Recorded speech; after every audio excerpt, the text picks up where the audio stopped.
Shalom, shalom, Yabarakah, Bashem Yahushua, giving all praise to the Abanawa, Yahawah, Hashem, Mashiach, Yahushua. We'll get into this lesson this morning about honoring the Most High. So we'll get to it.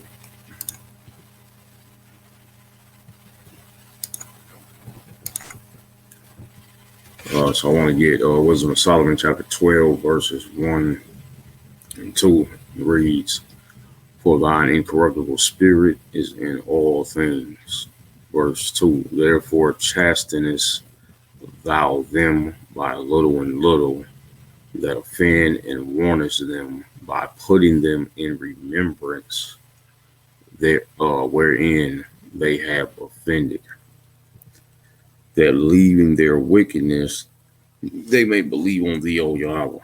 So saying that he chastened us, to let us know, he chastened us that offended, to warn us by putting us in remembrance where we offended, that that we may leave our wickedness and come back unto him, right? So I'm gonna get precept. We're gonna get Proverbs chapter 3, verse 12. It says, "For whom Yahawah loveth, he correcteth, even as a father the son in whom he delighteth." And we know, we have a son, we want the best for them. We're going to chastise them. We're going to correct them. We're going to rebuke them. And even, put some punishment out, or give some punishment out if it's necessary. All right. Let's get Proverbs 13:24. It says, "He that spareth his rod hateth his son, but he that loveth him chasteneth him betimes." So, you're going to chastise your child much you need to make sure they're on the right path, to correct them.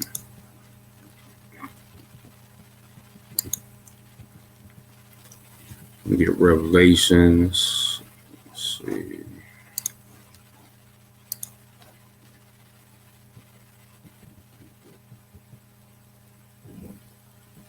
I'm going to get Revelations 3:19. It says, "As many as I love, I rebuke and chasten. Be zealous, therefore, and repent." So see, the Most High, he rebukes those that he loves. He chastens those that he loves. So, it's a good thing to feel like the Most High has his hand on you, that he's correcting you or putting you through some things, because it means that he's trying to show you where you went astray at.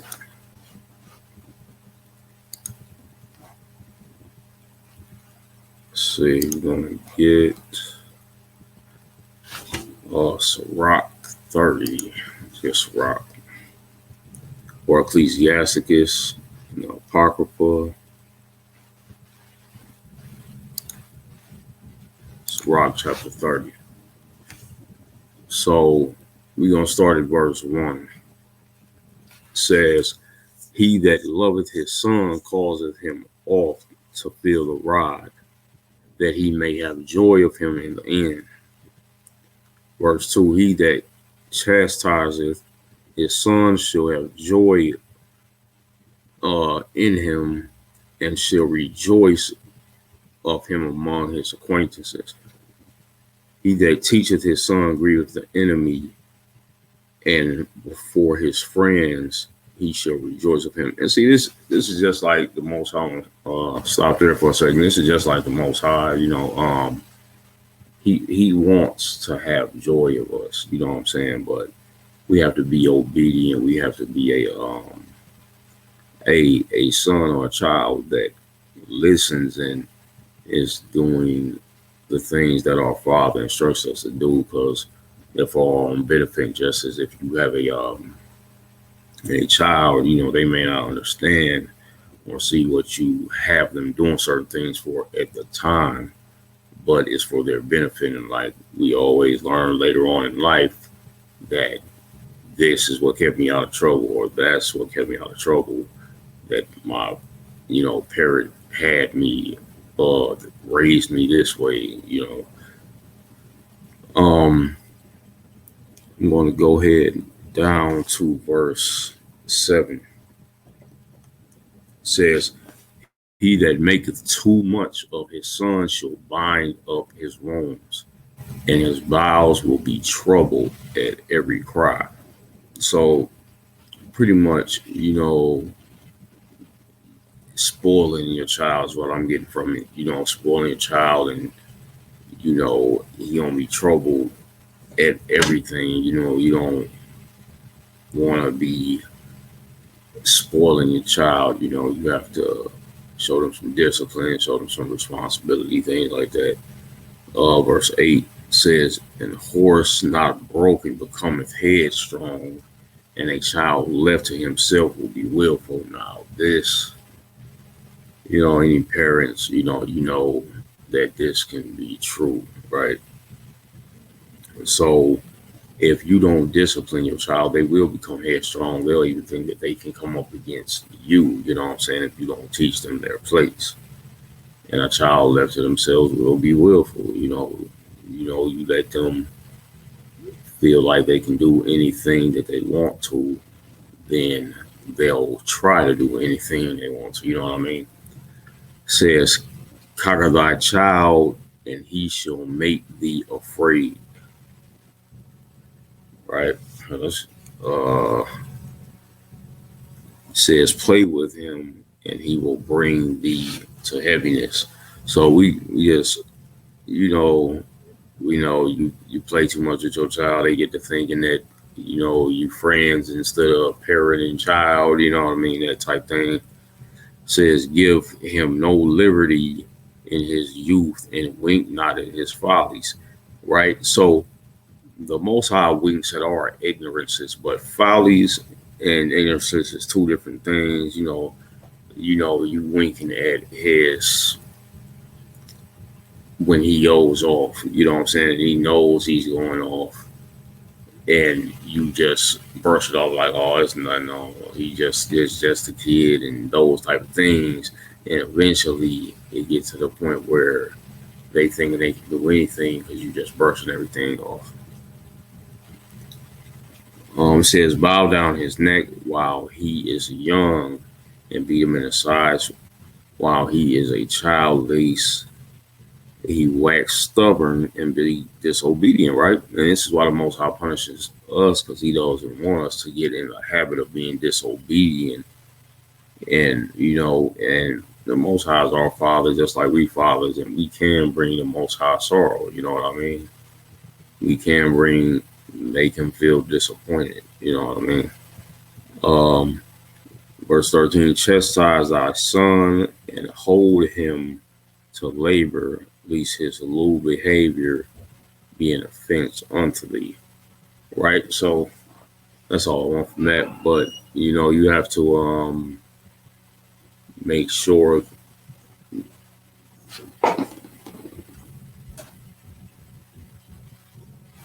So Salaga, you have to make sure that that you are putting that discipline out, um, that you're chastising your children when you need to. And this is I'll bring this out just for the point of the most high. This is why he chastises us, so that we can grow into that um, person that he can be proud of, that he can have joy in, instead of looking at us um, being upset, for lack of a better word, that we're not what we could be, or the children that we should be, right? So I'm gonna get Sirach chapter 3. Let's get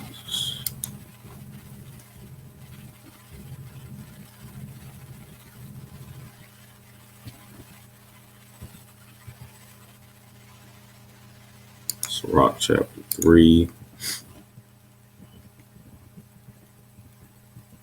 All right, so we're going to start at verse 1. It says, Hear me. It's a lot of, yes. Hear me, your father, O children, and do thereafter, that ye may be safe. Just that first line alone, that you may be safe, So it's signified that it's something important that he's about to say. It says, For YAHAWAH have given the father honor over the children, and have confirmed the authority of the mother over the sons. Whoso honoreth his father maketh an atonement for his sins. That's deep. All right. So you honor your father, you covering sins by honoring your father. Verse 4, and he that honoreth his mother is as one that layeth up treasures. Whoso honoreth his father shall have joy of his own children, and when he maketh his prayer, he shall be heard. He that honoreth his father shall have a long life, and he that is obedient unto Yahweh shall be a comfort to his mother. He that fears Yahweh will honor his father, and will do service unto his parents as to his masters. Right? So it's showing us, we supposed to serve our parents as if we're their servants, you know what I mean? It says, honor thy father and mother both in word and deed. It says that a blessing may come upon thee from them, because your parents, like, however they could think on you, because when somebody thinking things in their head, it's pretty much like they talking silently. And the things that they think of you and say about you, the Most High is hearing. And that your parents, they'll pray for you, or they talk about how much that you make them feel bad because of how you are. And if they having good feelings and thinking good things about you and talking to the Most High in good ways about you, that is that blessing, right? It says, for the blessing of the father establisheth the house of children, but the curse of the mother rooteth out foundations. Man, so you want your parents to think highly of you. You want your parents to think of you with a good mind and a good heart. You know what I mean? It says, glory not in the dishonor of thy father, for thy father's dishonor is no glory unto thee. You know what I'm saying? Because if you dishonor your father, what glory is that to you? It says, for the glory of a man is from the honor of his father, and a mother in dishonor is a reproach to the children. My son, help thy father in his age, and grieve him not as long as he liveth. And if his understanding fail, have patience with him, and despise him not when thou art in thy full strength. So it says like this too, because you don't want to, like, you reap what you sow. You know what I mean? So you don't want to be acting that way with your parents, and then later on in life when you get older, that comes back on you, and your children, you know what I mean, aren't there for you because of how you treated your parents. And this is showing again, we want to be respectful. It's talking about a fleshly sense of the mother and father and how to treat them, but we also have first, that spiritual family. You know what I mean? It calls wisdom our sister, and understanding our kinswoman, and the Most High our father, and Jerusalem our mother. You know what I mean? And Yahawashi our brother. You know what I mean? Because he is our big brother. So, we want to be respectful as far as that goes. As it said get knowledge, get wisdom, but with all that get understanding. Excuse me. So, we want to honor our Father, which is the Most High. Honor Zion, our homeland, and just all the things that we can learn from that, which Baruch in the Apocrypha chapter 4 is a good place to go and, just see it's referring to the land and the land speaking, right?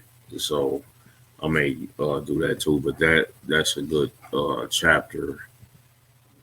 But now we're talking about honor. So what we're going to do is go ahead and get the definition.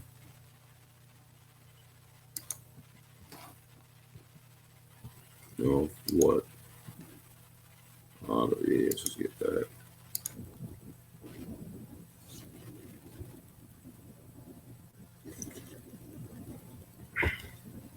Definition for honor says honesty, fairness, or integrity in one's beliefs or in actions. It says a source of credit, distinction, to be an honor to one's family. This is the one I want. High respect as for worth, merit, or rank. So we want to have a high respect for the Most High, for our mother and father, right? Because that's the definition I'm looking at when I'm thinking about honoring the Most High. So I'm gonna go ahead and get Sirach chapter 10.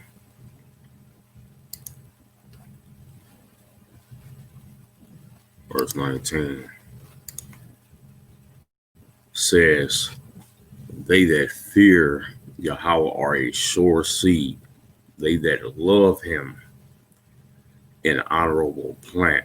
To hold on to that, love him. They that regard not the law are dishonorable seed. They that transgress the commandments are deceivable seed. So I want to hold on to this. They that love him are honorable plant, and they that regard not the law are dishonorable plant. And you'll see why in a second here. So I want to go to, what's that, John 14:15.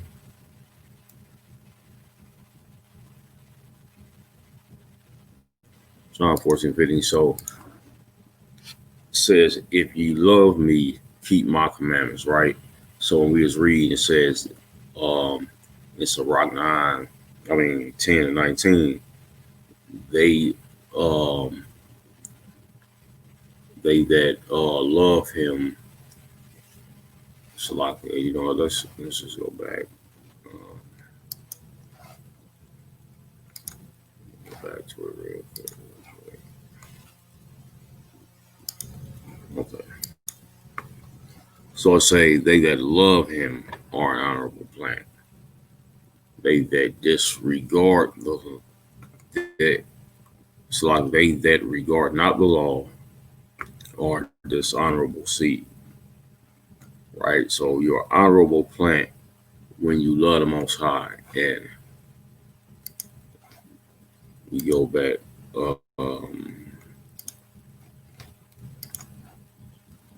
John 14:15 say, if you love me, you keep my commandments. So we know we're honorable plant. We're honoring the Most High when we keep in the commandments, because that's how we show him love. And it says that you're an honorable plant when you love him, right? So you're a dishonorable seed when you don't regard the laws. So let's get this. What's that? Sirach 2:16, or Ecclesiasticus and the Apocrypha 2:16, right? Says, "They that fear Yahweh will seek that which is well pleasing unto him, and they that love him will be filled with the law." So pretty much keeping the commandment, showing you love him, being filled with the law, showing you love him, and it said you're dishonorable if you disregard the law or if you don't regard the law. So again, you honor the Most High when you show that love for him by, you know, loving the law, keeping his commandments.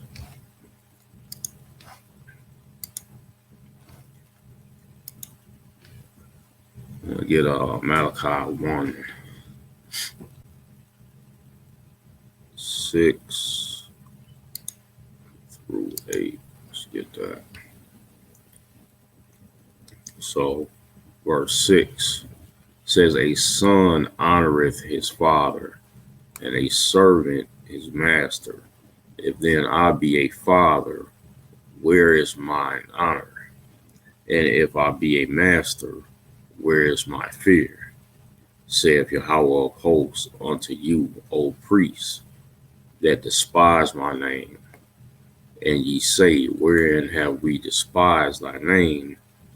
Ye offer polluted bread upon mine altar, and ye say, wherein have we polluted thee? In that ye say, the table of Yahawah is contemptible. And if ye offer the blind for sacrifice, is it not evil?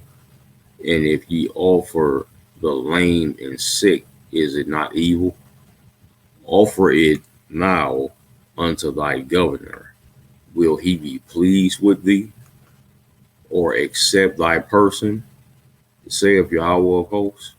So most are saying, like, you are pretty much despising him. You pretty much polluted his altar by sacrificing these things that shouldn't be sacrificed.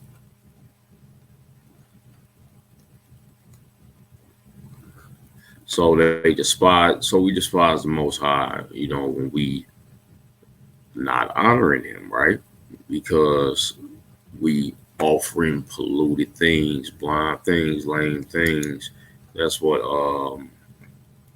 that's where the Most High was, unhappy with us, right? So we're gonna get Deuteronomy to show that, because he asks, is it not evil if you offer lame things or blind things? So let's get this. Deuteronomy 15:21 reads, says, and if there be any blemish therein, as if as if it be lame or blind, or have any ill blemish, thou shalt not sacrifice it unto Yahweh thy power. And that's in the law. You know what I mean? So what does it say again? It says, they that regard not the law are dishonorable seed.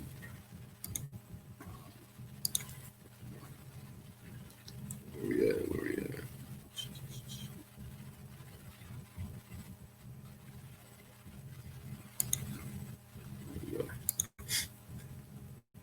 And it say, they that fear Yahweh are a sure seed, they that love him an honorable plant, they that regard not the law are dishonorable seed. So we dishonor the Most High, when we going against the law, when we sinning.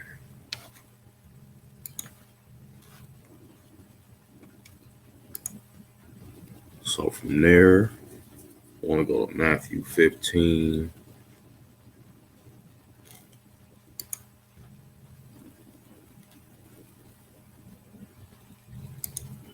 15, 8 through 9 says, This people draweth nigh unto me with their mouth, and dishonor me, and honoreth me with their lips, but their heart is far from me.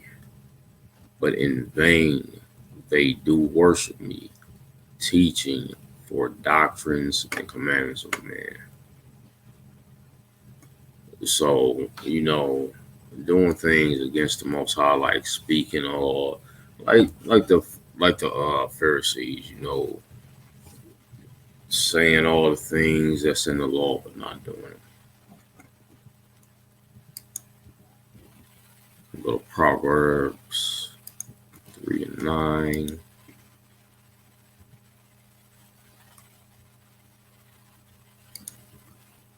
Okay, it's the last one here. It says, Honor Yahawah with thy substance and with the first fruits of all thine increase. So we're supposed to honor the Most High in everything. We say 10%. We should be giving 10% of everything. Not just goods and things like that, but our time. Our energy. The Most High. He created us, so He deserves all those things. So feel free to leave any questions or comments. If there is any questions about anything, I'll do my best to get those answered. To the next one, I'll say shalom.